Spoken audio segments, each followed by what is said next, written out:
শুধু মাদ্রাসায় পড়লে আলেম আর কলেজ বিশ্ববিদ্যালয়ে পড়লে আলেম হবে না।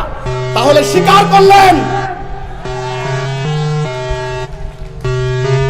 যেই জ্ঞান মানুষের কল্যাণে কাজে লাগে না, যেই জ্ঞান স্বার্থ উদ্ধারের কাজে লাগে, ধর্ম ব্যবসা করে, ওই জ্ঞান বিষাক্ত।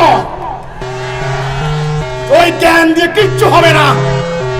আজ আমার জাতির মধ্যে লক্ষ লক্ষ আলেম, লক্ষ লক্ষ মুফতি, লক্ষ লক্ষ মুফাসসির, আল্লামা, শায়েখ, দরবেশ, পীর, পীরের মুরিদ